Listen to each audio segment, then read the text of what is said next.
well, this will be part two of the world end, our apocalyptic ending. Like we had talked about, globally where I see things are going, but let's just say this happens. Let's say scenario EMP fire from a container ship from North Korea or Iran, someone who's actually capable of doing it. Where do I see the EMP affecting? Well, depending what they launch and how it actually works, sometimes the EMP concepts are a little too Hollywood, showing everything.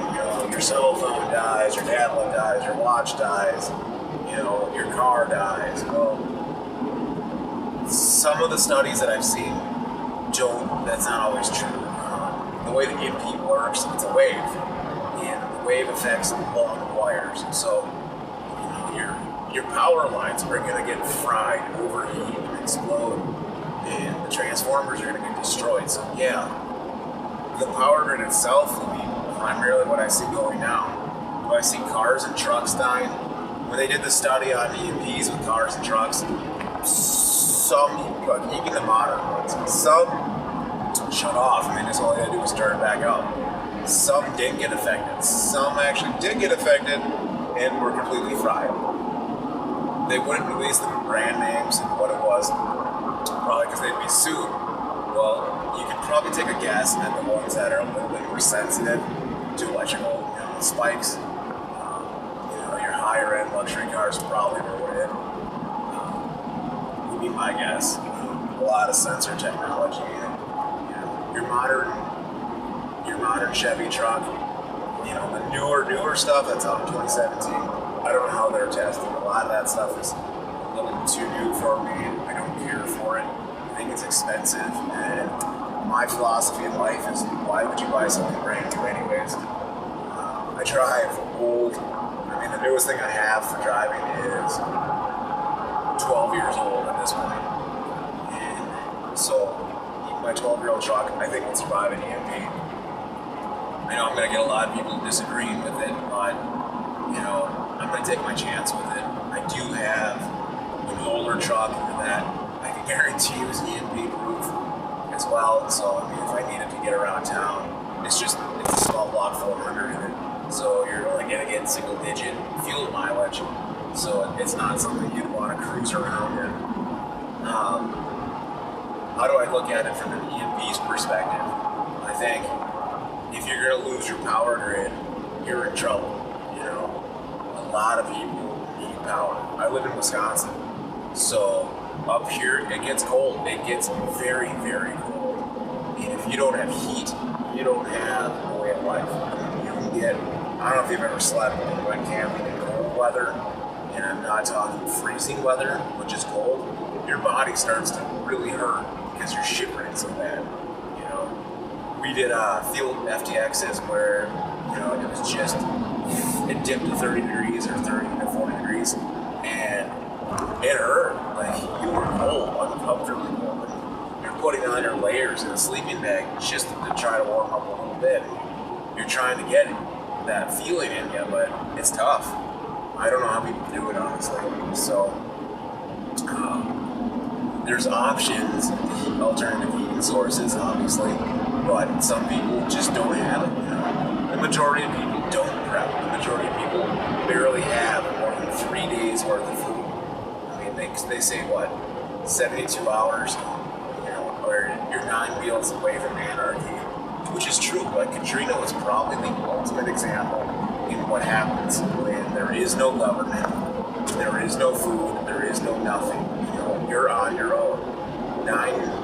Roughly 3 days into it, or less in some cases, it was total anarchy and chaos. You had people looting and stripping Walmarts, and they took the shelving, they took the tiles off the floor.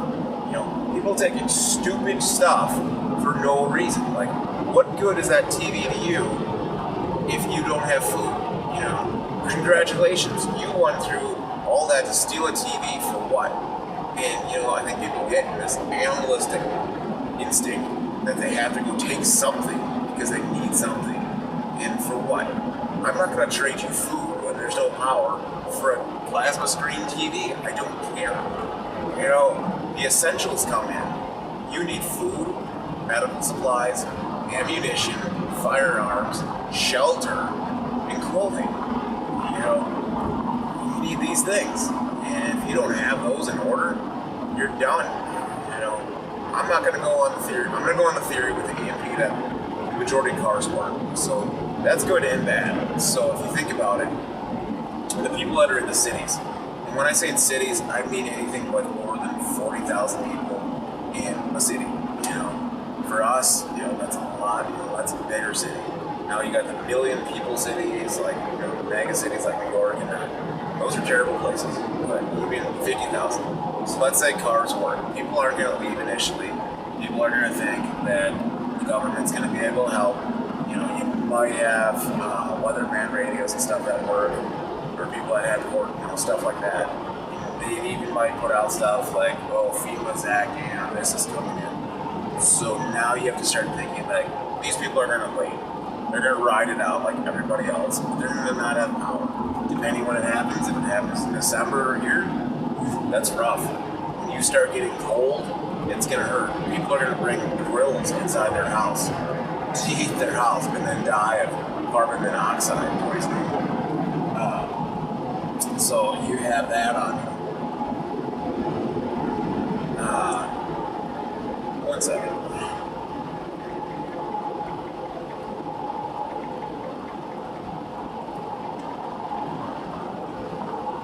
Yeah, so you're gonna have people dying of carbon monoxide poisoning from that because they're just not thinking. They're also desperate. You know, there's only so much you can put on. I mean, I think if you were gonna do this, you could do it cheaply. You could set up several space blankets inside your living room, and your family could be, you know, make a space blanket canopy, you know, make it like an area, you know, do it kind of like when you were a kid. You built a fort. If you built a fort out of space blankets and kind of lined it, at least you'd have something where your body heat isn't being lost. And you'd have, you know, if you ever slept with space blankets, it's actually surprisingly warm. I mean, I remember a camping experience I had where, you know, I used space blankets on the floor of the tent, and then put my blanket, and then I put my sleeping bag. And our heat, the heat radiated down, and it came right back, and it stayed warm. You know, I didn't even have to put one on the roof of the tent. Just, you know, reflected back down. It actually stayed comfortably warm in there. The previous night it was colder than hell. Yeah. So I like it. I think, you know, in that aspect, simple things first, but you need to be able to make heat, make food. Food probably hard. You know, some people have electric stoves, and that's tough. You know, how are you gonna have an electric stove when things are not working? How are you gonna be able to do that? Like an electric stove, how does that work for you? You know, it's just not there. It's not gonna work. You don't have that option. What else are you gonna have? Like, yeah, bulk cooking. You know, well, a camp stove works on a little for a short time, or grilling's gonna work. So, you know, some people are gonna have that. But how much food do you have? You know, if you only have, most people only have 9 meals of food, and then that's it. Now you're gonna have people fighting over food, and people will fight. When people feel threatened that their food source is gone and they don't have anything, ooh, you better watch out. You know, that's when anarchy starts. When people know that they're gonna be hungry and nothing's gonna replace it, they'll kill you. And most likely so. Like, I don't blame people for killing people for that. I think it's more planning on their part, but what makes your life greater than mine, you know?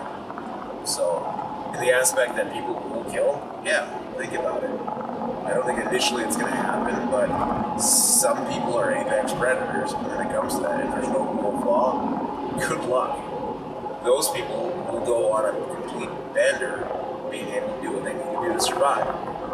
So, I'm going to do part 3 tomorrow, and I'll work on that later. So, thank you.